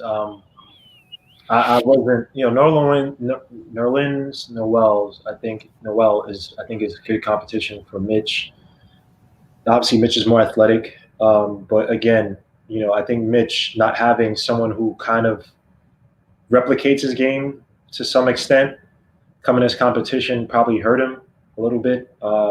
Where he can probably look to see how veterans defend, where it's not about jumping into everything, trying to block everything. Remember, Mitch, how many times we'd be in the third quarter and Mitch would get into foul trouble. And, we had front court, so we just had dynamic players basically rip our front court because we didn't have somebody like Mitch there to be a threat, right? And we talked about this when he was with DJ. I thought his best time defensively was with DJ, right? We saw less fouls, or at least it seemed like we saw less fouls. You saw more of a disciplined game from Mitch. And I think so. I just think the veteran competition is going to definitely help. Now, obviously, not just because I did a video on him, but, guys, check out the video I did on Alec Burks. I know you said, these guys just role plays, but again, for what Tom Thibodeau wants to emphasize, which is the corner 3, Alec Burks last year is excellent, or shot excellent from the 3. Again, he's not a savior. He's not going to come in and be a world beater. But, I think Tom Thibodeau's he adapts, but he wants guys who can execute what he wants very well, right? So when Derrick Rose went down, this is a guy who utilized guys like Aaron Brooks. This is where Jimmy Butler came to be. And so, he likes to use different looks. He uses a lot more looks from the elbow, use some isolation, use a lot more moves from the post, especially with some of his guards. A guy like Alec Burke, again, his ISO game is not that great, but his 3-point percentage, obviously last year he shot really well. And last year, combined with the Wolves and the Warriors and the Sixers, he shot really well from 3, and his attempts went up. And from the corner 3, he shot from the left side, he shot 50%. From the right side, he shot 44%, which are both way above league average, right? And if this is what he wants, this is what Tom Thibodeau wants. He wants a base level production from some of his role players, so guys like Frank know where to be. And we talked about this before, right? When we talked about Fizdale, you, me, and Isaiah, we got killed by the Knick fan base when we said that Fizdale needs to come in with the proper philosophy, a proper structure, offensively and defense, especially offensively, so he doesn't have a bunch of rookies run around like chickens with their heads cut off, right? Give them a path, give them specific roles, and then let them grow with how their talent dictates, right? This is how Kawhi Leonard's grown to what he is. This is how Jimmy Butler grew into what he was, right? Come in, play defense, defend the best players, and they slowly grew into offensive roles. And so I think a guy like Alec Burks is just basically kind of like he helps you with that roadmap. Is he a world beater? Is he going to save the Knicks? No, he's not one of those guys. Austin Rivers is interesting, right? So again, not a world beater, not going to save anybody, but Austin Rivers is here on a 3-year deal for $10 million, right? So that's $3.3333 million a year. That's cheaper than Frank, right? Because Frank is getting paid $5 million a year, and Austin Rivers he only put up 8.8 points, but he did shoot. He shot 35.6% from 3 for 4 attempts, right? And defensively, I pointed out the article before, but TBN, the Real Basketball Network, pointed out how he was basically adequate he's an adequate defender, right? So his major weaknesses was when he got taken away off the pick and roll, probably goes under screens a lot and stuff like that. Just physically, at 6'4", I forgot how much weight he is. He's not the biggest or strongest of defenders, but they said that defensively, when he's 1-on-1 against ball handlers, he's really solid. Like, Steph Curry struggled against him, and Steph Curry usually kills the Houston Rockets. So, again, not to say that these are world beats, but I like the fact that Thibodeau is bringing healthy competition into some of these young players who he may like. But there's a difference between liking a player and let them have carte blanche to do whatever they want versus liking a player and say, hey, I like you, but you got to produce, Frank. You got to produce, Knox. You got to everybody. All you got is competition. This is not for you guys to rest on your laurels, rest on your draft spots, and say, "Well, I was drafted 8. I'm going to go to the Mavericks." If it's hey, put up or shut up. You know what I mean? So I like the competition. I like what he's bringing in. And the only point guard that I really wanted free agency wise that I thought that we could have gotten. I think we should have pushed for him was Rondo. Right? Rondo went to the Hawks for 2 years, $15 million. Rondo again Rondo probably wasn't going to play major minutes. Again, with the Lakers, he only averaged like 20 minutes, I believe, 28, 23 minutes, something like that. But guy who I think that is a master facilitator, right? I put him on the level of Chris Paul in terms of facilitation. I think he would have made Thibodeau's job a lot easier. Again, Thibodeau's a guy who likes to adapt to offenses. And remember, where Rondo and different teams, right? When he's with the Celtics, he ran into issues with Ray Allen, but he ran into coaches who kind of his vision kind of clashed with theirs. I think that Tom Thibodeau would have looked at it like, nah, this is the guy who knows what he's doing. I'm going to let him rock. They would probably discuss, obviously, off the game or off the court, but I think that they would have had a good relationship because I think they're both kind of hard-nosed. They have their really high-level basketball minds. I think that Rondo would have exposed or, helped our young guys rise up to the levels to say, hey, this guy should be here next year. Nah, this guy's not good enough because Rondo's going to get you those passes. He's going to look for you. He's going to facilitate, and either you're going to execute or you're not. And all you have to do is just execute. You don't have to even probably create your own shot and all that stuff. Rondo's going to get it to you. So that's the only guy I really wanted. Yeah. But other than that. And the thing with Rondo, I think it's a great contract that Atlanta got with Rondo. 2 years, $15 million, $7.5 million a year. I mean, I think that's a good contract. I just think the Knicks, I don't know if they reached out to Rondo or not. Right. But I'm thinking if they did, Rondo at least wanted more than 1 year, and the Knicks probably didn't want to do more than 1 year. And maybe he didn't want to do a contract similar to what Austin Rivers did. That's the only thing that I can think of. Also, maybe Tibbs, he played with Tibbs. Maybe Tibbs knows something that he's like, I don't want to deal with him. Or maybe he did want to deal with him. I don't know. It's hard to say. It's hard to say. I think it has to do more with the contract. That the only person that they were willing to give a contract to beyond 1 year was Gordon Hayward. So let me ask you this. Well, 2 questions. But it all goes in together. What the hell are we doing as a team? Are we gearing up to make one last big trade this year? Are we saving up for next year? And are we doing like a soft tank if we're not doing anything this year where we bring in all these guys to kind of see we have our young players, but if we don't win, it's not the end of the world. It's, hey, we're trying to kind of get rid of the old, fray that was here from previous regimes. Yeah. I don't think there's going to be I don't think they're gearing up for this summer for another move for this summer. Or it's not summer, but for this off season. I think, they're going to, try to do something at the deadline. If they do they got to do something before the season begins because they still got to spend $7 million to hit that floor of the amount of money that they have to spend. Right. So they still have to do something. $7 million is more than any contract that they gave out in free agency. So something is going to happen somewhere. They'll probably take on somebody's contract. Bogdanovich, it looks like he's going to Atlanta. I don't know if there's going to end up being a sign and trade there, right? So if he's going to Atlanta, I know that Atlanta can sign him outright, but there still could be that they end up doing a sign and trade. So maybe the Knicks can get in on that. I don't know if the Knicks can help facilitate Hayward going to Charlotte because they may have to trim some money, so they may be able to help facilitate somewhere in there. But somehow, some way, they got to spend $7 million more dollars, right? So that'll happen. Are they going to make a splash this offseason? I doubt it. And if you're not making a splash this offseason, I don't know who would be available at the deadline. I don't see them doing it at the deadline. They might as well clean up as much cap as they can for 2021. And I'm not saying they're going to land a star, but free agency is going to be deep in 2021. If you look at, there's a lot of players that are getting 1-year contracts, and there's a lot of players that are coming off the books. So they'll probably be looking to look. The Knicks had $40 million this year. In 2021, if they waive Julius Randle, they can have $60 million if that's what they choose to do. They can have $60 million.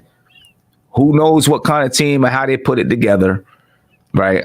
I'm just saying they can have $60 million while they still have R.J. Barrett, Obi Toppin, Mitchell Robinson, Frank Ntilikina, Kevin Knox, and they want Dennis Smith Jr., Emmanuel quickly. And if they want Miles, if Miles Powell is going to be on the squad, Miles Powell, right? They can have all that money and have every single one of the young guys that they've drafted over the last 3 years or whatever it is. Right. So are they going for a soft tank? I think that they're going to try to win. I think Tom Thibodeau doesn't tank. I can't see Tom Thibodeau tanking. I think he's going to try to put the guys in the best position to win. And I think he's going to do whatever he has to do, whatever player he feels like he has to play in order to win. I think that's what he's going to do. That's what I would expect him to do. And then they'll let the chips fall where they may. The fact is they don't have superior talent, but maybe he can put guys in the right positions so that they play well together and off each other. Like you were talking about with Alec Burks. Right, a guy that can fit in because he can shoot. Can probably fit into any offense. Hopefully, Emmanuel quickly. He can shoot the ball. We haven't seen him play and what he can do. And whoever else they decide to bring in, if they bring in another person, is someone that can, be a guy that can fit in and just fit in wherever they can put him in. Austin Rivers is a good defender. Listen, from the guard spots. You have decent defenders at the guard spots besides maybe Dennis Smith Jr. Right. You have decent defenders there at the guard spot.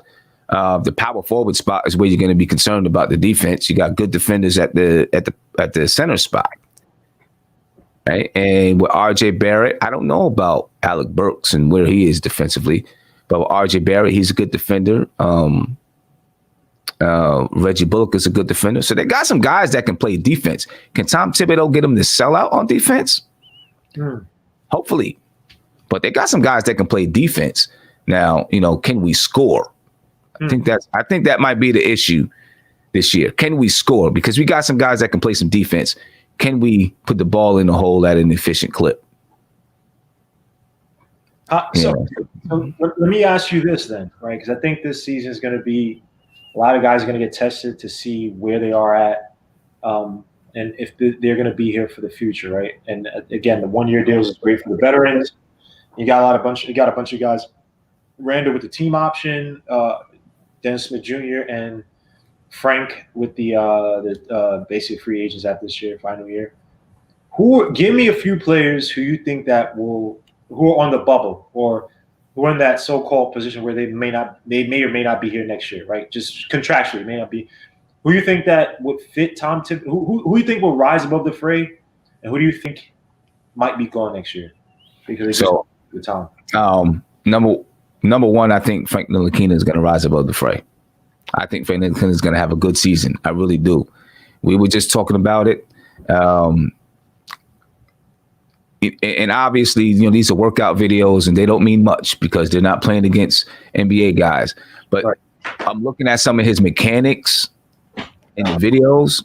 And when I see some of his mechanics, it looks very different when he's shooting his shot. One of the things that used to make me cringe is I felt like his follow through was so sloppy. Like it's like his hand just dangled out there a little bit and his arms real long out there. So when I'm watching him shoot, it's a lot tighter. The flick of the wrist is a lot tighter. And the arm's not coming too way out here like this. It's kind of like boom, right? So I'm like, okay, that looks a lot better, right? And then I'm looking at just the way that they work with him. Every time you see some of these other guys, you see all this, stuff in there. Like they're doing drills that are like all these retarded drills and stuff like that, right? But every time I see when they're working with Frank, it's very fundamental stuff. You know what I'm saying? And really working on, how he's moving, how his feet are moving and those type of things. He looks determined. If you look in his face, I think he looks determined. He's gotten bigger.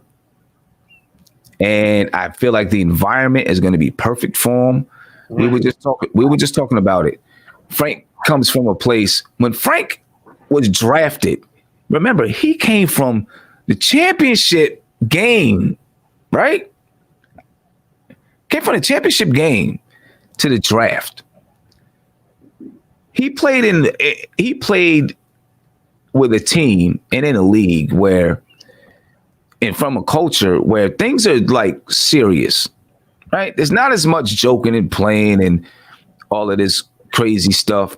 You come to the Knicks and now you got this summer camp feel, right? This boys and girls club type of atmosphere where your head coach wants to go to the movies with you, sit and freaking, play games with you and all this kind of stuff.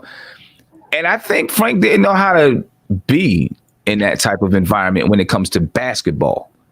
You got friends and you like that with your friends, but when it comes to basketball, it's like what's happening here? I don't think he knew how to be in that environment when it comes to a basketball team. I think the environment is going to be very different this year. I think with Tom Thibodeau and the players that you have, I mean, you look at who you got. You got a jokester, Mitch, right? For the most part, everybody else.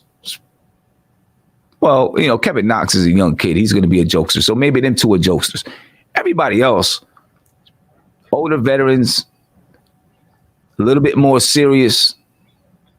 And I think there's going to be a better environment for Frank Ntilikina. And Tom Thibodeau is going to have a distinct role for him. I think Frank Ntilikina is going to be a guy that has a really good year. I think Mitchell Robinson can have a good year as well. I think it's going to be good for him. Like I just said, he's a jokester kind of guy, but he's going to be forced. With having Noel behind him, he's going to be forced to mature a little bit. And I think it's going to help his game. I think that a lot of people really do discount the young players are going to, there's going to be a couple of those young guys that take a step forward. And people discount that, when it comes to the teams getting better or worse. You know what I like about this chat, man? They're killing me about Frank. And all I say about they used to call me a Frank homer to say like, oh, all you do is just love Frank, blah blah. I was like, nah, well, the team, this, the coach, blah blah. As soon as I put any criticism on Frank, it's, oh, you hate Frank. It's like, dogs. Is there any gray area? I like Frank, but Frank has to rise above the fray. Now, this is Udi Mack, your boy over here, Udi Mack, has said that if Frank gives him Lonzo Ball production, which is 11.8 points a game, I think 7 assists, 40% from three. Yeah, about 40%, 38%, something like that from three. Off of 6.5, 6.7 attempts, right? Then he'll give him and say, all right, you can give him a contract. You get that he's good enough for sign. Do you agree with that? Is that too harsh? Is that too low? I think Frank shot 50% from the line, but continue. He shot what? 50-something% from the line, right? Yeah. I think Frank will be able to give you 10 between 10 and 12 points this year. I think he can. I think Frank played with confidence at the end of last season. The last 2 months of the season, the Knicks were a 500 ball club, right? Frank played well. The last game of the season, and listen, that's just one game, but hopefully he can carry this confidence over. He scored his first 20-point game in the NBA the last game of the season, right? He scored 20 points, 10 assists. I think Frank got more confident in what he can do on the floor. His handle looks a little bit tighter. I think Frank can definitely come in and give you maybe 10 points. Will he give you 6 assists? I don't know. I tell you what, I seen a breakdown where they talked about all the players, like how many times they passed to somebody for a 3-point shot. Right? Peyton was like he passed to somebody for 6 open shots a game, and people shot 34%. Julius Randle was 5.2. Dennis Smith Jr. was like 1 point something. Frank Ntilikina was like 3.8 times. But when Frank Ntilikina passed it to him, they shot 38%. Everybody else shot like 34%. Passes from every other player shot like 34%. With Frank Ntilikina was like 38%. How is that? Maybe it was who he was passing to. Maybe it's because the passes were a little bit more accurate. He passed it in the shooting pocket a little better. Who knows, right? So maybe if guys are knocking down shots, maybe his assists go up a little bit. I don't know. I wouldn't expect it that much. I do expect he's going to get more minutes. I think he might be a guy that plays 30 minutes a game if he can stay healthy. I think Frank Ntilikina is in for a better year. I mean, I could see some things last year. Frank Ntilikina, I think, knows how to get to his spots on the floor. He was reluctant to. I guess you can say he was reluctant to shoot it. He was looking to make a pass, but he knows how to get to his spots on the floor. When you put him in situations where he was forced to shoot the ball, like 5 seconds left on the shot clock, he was able to either get to the basket or get a good shot up, convert it, get fouled. End of quarters, end of the half, Frank Ntilikina was able to score. When you force him to make a move, he was able to do it. It's the mindset for him, and he was able to do it successcourly. And, listen, he's got to show he can do it on the court, right? We can, I could talk and people can talk and say whatever they want. He's got to do it when he get out there on the floor, bottom line. And if he doesn't, then his time with the Knicks for sure is going to be in the balance. If he doesn't do it, his time is going to be in the balance. So who do you think is and one thing about Frank, he has to be more aggressive. Only a 17.7% foul draw rate. That means you're not getting to, 20% is low enough. You're under 20. You got to get to the foul line. You got to find ways to draw contact. I think they should have played him more in the post, at least on that little mid-range baseline area. We could post up smaller guards. Do that little where he turns into like the paint and shoots that shot if it's empty enough or he has enough space to do so. I've seen him make those shots before. Obviously, he doesn't do it he hasn't attempted enough, but work more like Jason Kidd. And, if they utilize him more like Jason Kidd and less like freaking Russell Westbrook. He's not a speedy guy. He can't beat his guys to the basket, but try to use his size and his passing to an advantage. You should have more guys moving in motion. Cut him to the basket if he's in the post. Guys flaring out to the top of the key or to the other to the wing area where he is or he's facing once he's posted up. Utilize Frank Ntilikina, but it's gonna be tough. Now, who do you think? I already have in mind who I think you're gonna say. But who do you think is gonna flounder under? He's gonna flounder under Thibodeau. Yeah. I don't know who's gonna flounder. As far as the guys that's already on the team, is that what you're saying? Guys that's already here? Yeah, guys already. Oh, yeah, like not veterans, not any new guys they brought in, but like who, like of the the so-called young guys or trouble guys that we already have that, not trouble, but in the balance type of guys. Right. I think that we were just talking about Kevin Knox. I think he's going to make some progress, but it'll be incremental, and everyone's going to get mad. But I think it'll be incremental. Maybe he can up his scoring average. He went from 12 down to 6.7. Maybe he can. I think he probably can get it up to 9, maybe 10. I don't think it's going to be enough for people. What is that for Tom Thibodeau? Who knows? See, what Sim just did? Sim doesn't want to say any bad thing about anybody, right? So his answer is not.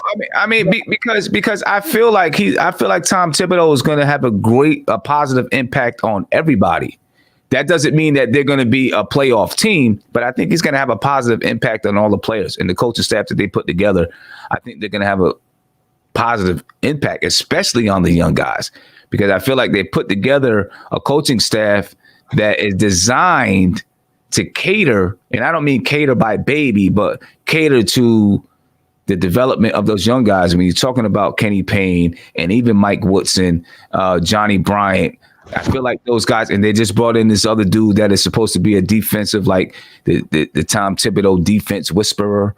You know, I feel like they brought in guys that are going to cater to those young guys, and you'll see some positive development from those guys. You know, so is there anyone that I think is going to flounder? I mean, how much more can they flounder? I mean, flounder to the point where we're no longer keeping them. Where it's like, all right, come on, dog. Like, even, like, come on, you got to go. Well, I think, I mean, with Kevin Knox, you know, if his development is and his progress is incremental, I think he's still staying.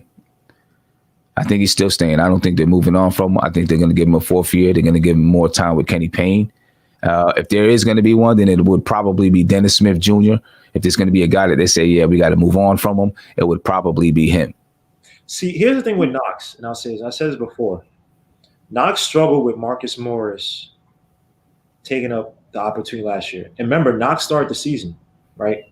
And he didn't perform. Marcus Morris played over him. Now, obviously, this season, you have a guy in Obi Toppin and you have Randall. Now, I think they're going to move on from Randall. I think that's already a done deal.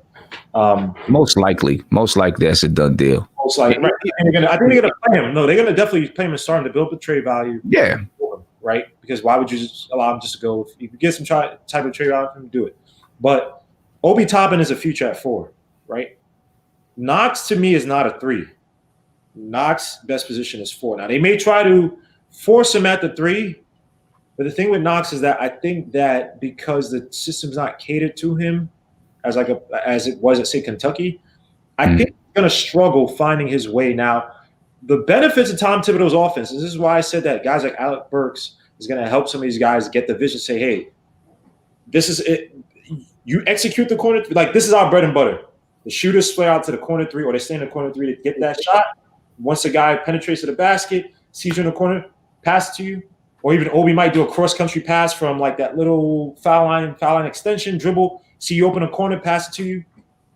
If Knox cannot execute those corner 3s, I think it's not going to be a situation where they're going to be forcing him, trying to force him to get time or whatever. It's going to be like, hey, this guy can't even do the bare minimum of what Tom Thibodeau wants in the offense. And that's like, and I'm just, and put it like this. Look, if Knox comes in, doesn't play well offensively, he's way better defensively. This guy's rebounding. This guy's hounding other teams. Best 3s and 4s, or 4s probably. And it's like, all right, the offense may come along. We know he's a shooter, whatever, blah, blah. But if he can't do that, because remember, last year he didn't play great. I know you're going to say he improved, whatever. But if his offense, if all those factors are coming into play and he's getting less playing time than, say, an Obi and Randall, and he can't find his way on the team just because he can't produce at a floor level, I think that if there's a trade to be had, the Knicks might put him in there as a sweetener, or they might move on from him. The guy I really like from is DSJ. So Knox is still a question mark, but DSJ to me now. I don't know if you heard the news. He's working with Mahmoud Abdul-Rauf, NBA veteran or former NBA player. Played with the Nuggets. Played Vancouver. Came back. Played for Vancouver. Was blackballed from the NBA for his expression of his religious views, which was messed up. But obviously you saw him in the Big 3. The dude is a cool dude. If you ever see him in interviews, do you think now DSJ is one who I almost feel bad for him, but it's like, dogs, you need the Trey Burke reformation. You need to go back to the G League and find your game, because he worked well last year with CP3. That didn't amount to nothing. We had an injury, but still, CP3, you would think that he would gain better court awareness, facilitation skills. He did it. But how much did he even work with them though? What I mean, was it he said that you know what I'm saying? That he sat down with them during the summer and spoke to. I don't know. I think a lot of these Knicks players, and I've said this in one of the videos, where it's like I think that they sometimes worry more about perception versus actual substantive reality. Like, oh, I'm actually getting better, and I don't care who knows. Versus, yeah, I'm taking these Instagram videos, and it's like if you're not doing something on the court, who gives a damn what you're doing, Mitch or DSJ? But DSJ is working. I guess he's working with Mahmoud Abdul-Rauf. Now, if he doesn't come in shooting better, if he's not shooting at least 35% from 3 or for 4 attempts, it may just be, hey, you're never going to be a good shooter because you're doing all this stuff. At some point, it has to be, okay, maybe you're working hard, but maybe you working hard is not good enough. You just don't. You may just not be that type of player. You may not be Right. play like that. So I think he is the one that might be pushed out. He's a 6'1" guard, smaller. Most of his game is built off athleticism. He's not like a high IQ player. Not say he's dumb, but he's just not. When you see him on the court, he's just not that type of player. He's not a good shooter. He has a hitch in his shot. It's not even say. I know he had the back injury and whatnot, but he's just a clunky. He's just an ill-fitting player who I think needs to go back and get the Trey Burke school of reformation. What do you think about his work with Mahmoud Abdul-Rauf, and what do you see with his future coming in? Does he fit a Tom Thibodeau offense? Because remember, Tom Thibodeau also worked with Aaron Brooks, who's I think was like similar height, probably better overall scorer, but similar build and everything. I think the one thing that he has that is going to allow him to get a chance is that when you look at all of our point guards, he's the only one that has any kind of explosiveness. Right? The only one that has any kind of explosiveness when you look at the point guards. Frank Ntilikina, if you want to consider him at that spot, Elfrid Payton, Austin Rivers. Only DSJ has some explosiveness to the point where, one play could rile up the team. Now, of course, these guys can throw lobs and do some things. Elfrid Payton every once in a while can go to the basket and get a dunk or something. We've seen it a couple times last year. But real explosiveness, I think he's the only one that has that. And that might be something that they say, well, we at least need to give this guy a look, see what he looks like. They say that he's in the best shape that he's ever been in, according to that article. He's been with Abdul-Rauf. And this is, but here's the thing, they give some reasons why. Right. And it's not Dennis Smith Jr. putting this out. That's the one thing. He's basically been quiet all summer long. Right. I remember a couple months ago, this writer saying on Twitter, I'm on my way to purchase, to stay there for a little while because I'm doing an article on a certain Knicks player. Right. He didn't say who it was. He just said, I'm doing an article on a certain Knicks player. Other than that, you haven't heard anything from Dennis Smith Jr. No videos, no anything, no dunk videos or anything like that. At least I didn't see him. And he's been kind of quiet. They say he's been working with him for months, 5 days a week for months. And that he's in like super shape. I mean, doing stuff like a lot of high school type drills that really get you in shape. Like, you sprint down to one end of the floor, you sprint back, you got to shoot the three. Right. If you want to move on to the next drill, you got to make three. You got to make three in a row. Right. If you make two in a row, you miss the third one, you start all over again. So for a guy that can't shoot, I mean, you're probably doing a lot of running. And, doing a bunch of conditioning drills. I think Abdul-Rauf also said he's not only having them doing conditioning drills, but a bunch of dribbling drills and then into the shot. He said because when guys try to put it together, a lot of times off the dribble, they end up falling back to their old habits because they're trying to put it all together. I mean, I guess, we'll see, if it works. It's just what I like is that we didn't see any videos to say, oh, his shot looks great. We didn't see all of that. It's just he just went to work at it. And then now we hear, an article comes out about it. And I hope we don't see any video. I hope we just wait to see it, when training camp begins and see what it looks like. Is it gonna improve? I mean, that's one part of his game. If he is in supreme shape, hopefully it can help on the defensive part of the game. And then, his basketball IQ. Not that he's, like you said, not that he's not a smart player, but just playing. Can he play the way that Tom Thibodeau wants him to play? We'll see if he can put it together. He's one guy that I think it's more than just his Knicks career on the line. I feel like with Dennis Smith Jr. I feel like it could be his NBA career that's on the line. I agree. Because I'm not sure what other team is going to look and say, yeah, we want Dennis Smith Jr. if he doesn't come out and have a really good season. So it could be a lot more on the line than just, the Knicks. So, yeah.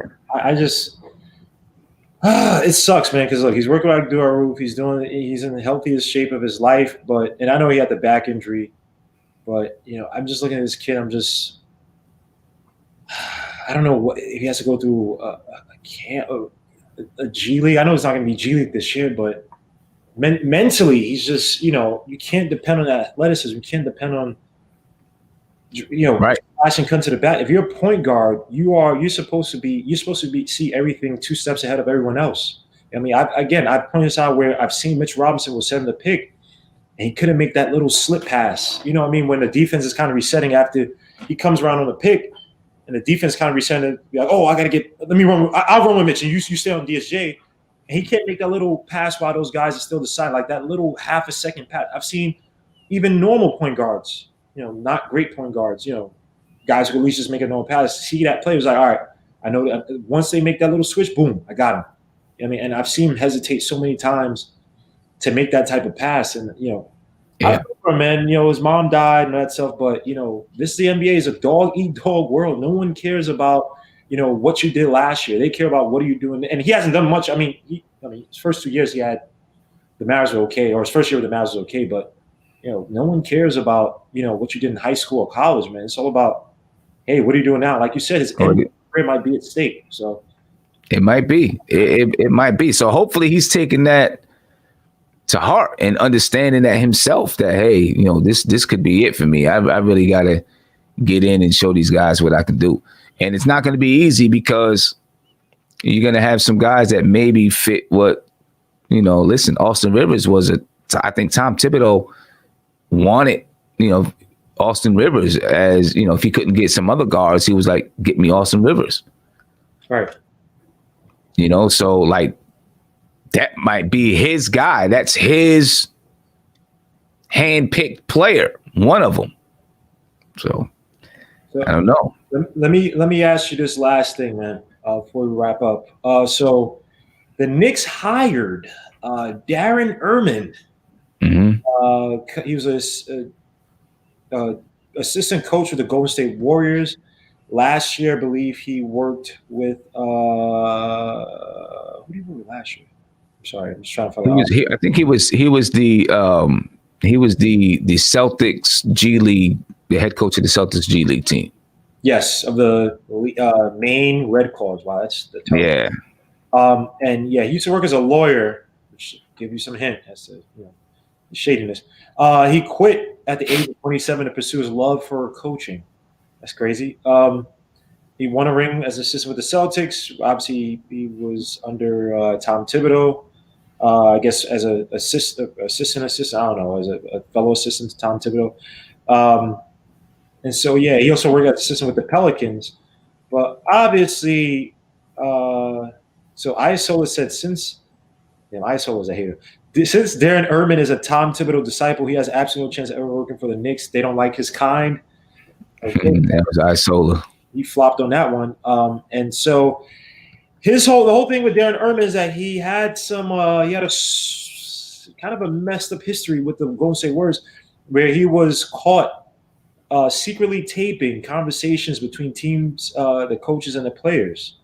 And it says he was taping everything. One source said taping pregame speeches wouldn't have been that bad, but he was taping guys just sitting around talking in the coach's office, which is terrible.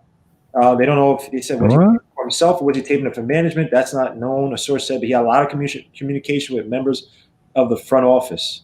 So essentially, I mean, we have Worldwide West, who's supposed to be our so-called, rat, but in a good way out there, with free agents in the external world. But now we have this KGB agent who's like taping players, and we don't know who he's selling these secrets to. I mean, it may have just been giving it to the owners to be like, hey, But even then, you destroy the trust of players. Even some coaches is like, are you serious?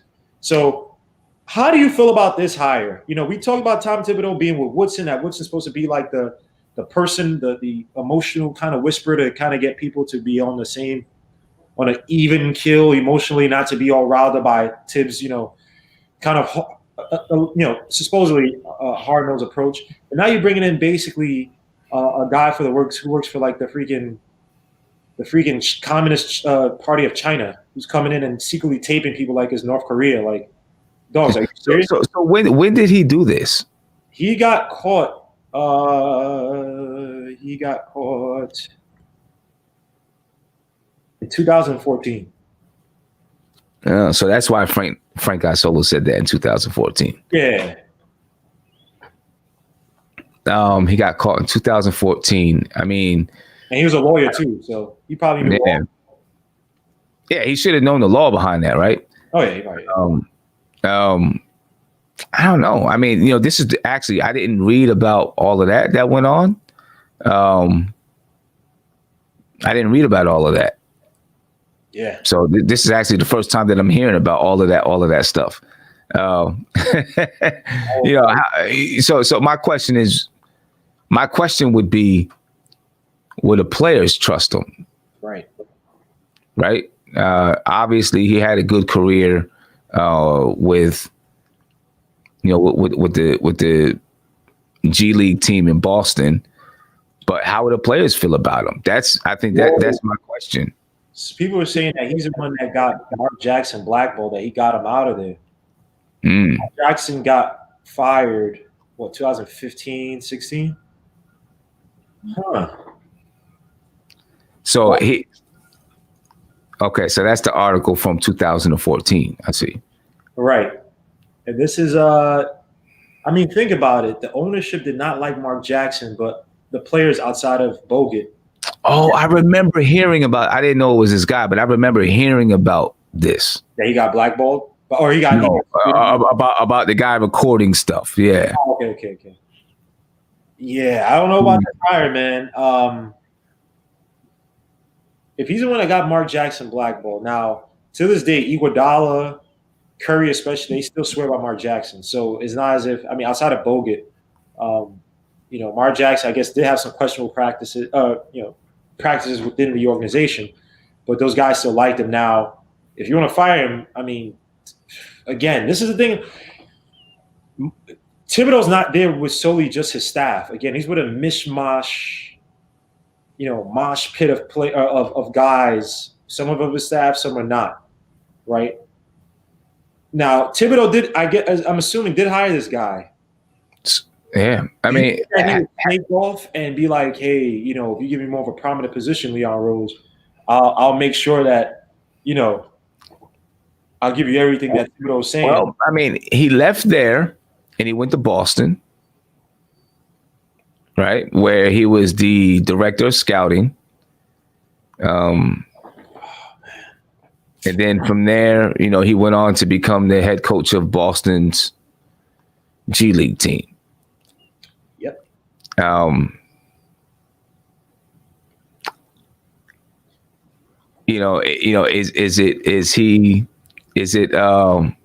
Has he been forgiven? I don't know. What was the situation?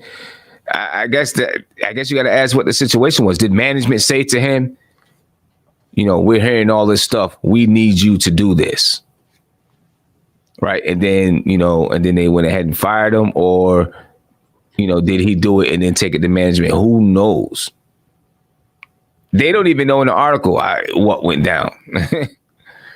Right. They don't even know. They ask, was he taping it for himself or was he taping it for management? Likely he was taping it for management. Right. Why are you going to tape it for yourself? You're there in the locker room. Right. You're practicing like, oh man, yeah, this is how like, no. Yeah. Right. You're not practicing. Exactly. So, why are you taping it for yourself? He was clearly taping it for management. I don't like that hire, man. Listen, other players, I read stuff about other players' made comments about him, saying that like he's a super duper defensive coach, and he'll get these guys playing good defense and this, that, and the other thing. So I don't know. I guess we'll see if he's changed his history, or not changed his history, but changed his behavior. Yeah, someone said we should get him to record Dolan so we can get him fired. Y'all gotta chill, man. Who's gonna fire Dolan? Yeah, you can't. Who is gonna fire Dolan? To sell the team. Dolan again. Dolan he has. I'm pretty sure he has a lot of people who want him going. So he's every step he makes is perfect. So he does not. Yeah. But look, guys, look, this is the end of the episode, man. Thank you guys for coming on, man. Please go check out Sim. Sim did an episode with Errol from Die Hard Knicks podcast, as well as Raw Hebrew Remnant, and I posted both their channels up there. You guys go visit them. Again, Lawrence Tears, I posted him too. He's in here. You'll be on tonight at 11:45 for Knicks at Night, which is steadily growing, man. So please subscribe. It's definitely growing. It's definitely growing. A lot of angry Knicks fans, man. You get tired and then you get delusional, which I guess keeps you up as you're slowly getting more and more tired. I've been on that channel where I'm up there at 2:30. I'm like, what am I doing with my life? Why am I talking about Frank Ntilikina at? I don't know what everybody's doing, because I'm looking at everyone that's in this chat, and everybody was in this chat was in the chat with us last night. Yep, and I love it. And look, I love it, man. This ain't. Hey, I don't know what voodoo you're doing, man, but you got a good channel going on there, man. Definitely, guys. I believe it'll be 11:45, 11:50. It's 11:45. I got the notification. 11:45. Definitely, please, guys, subscribe, man. And Freezy's a really good. What do you call him? What do you call him? A host? Because Freezy will he leaves a channel and lets you guys argue, and he pops it like a genie to ask another aggravating question or try to get it back. And he disappears, and you're there arguing for another 50, 40 an hour about the same. Right. Who can't play on our damn mix. I'm sorry, I'm just getting a little angry because look, I love Frank is my guy, man. I just want these guys to do good, man. I ain't getting angry at nobody else. I'm not, go Knicks. I just want these guys, man. I'm tired of being bottom of the scrap. I went on another person's channel. They're like, they're a Lakers fan, and they're like, yo, you're a Knicks fan? It's like, why are you? This channel's only for winners. I was like, man. Oh man, that's how they try to do it. So why didn't our Lakers fans calling my show? You had a Lakers fan call up my show, so hey, because you know what? Everybody knows. No, there are diehard Lakers fans, but y'all don't have a community like the Knicks have, where we've been for so long, and we have the most diehard fans. Even though Lakers do have diehard fans, but come on, I mean, if you're more diehard when you've been with a team and they've been losing for so long and been so terrible. So it is what it is. But guys, thank you guys. One last question, real quick, like 30 seconds. Yeah. Do you think Ignaz Brasdikis is going to make the team? I mean, he's already on the team. Do you think he's going to get waived for someone like Miles Powell?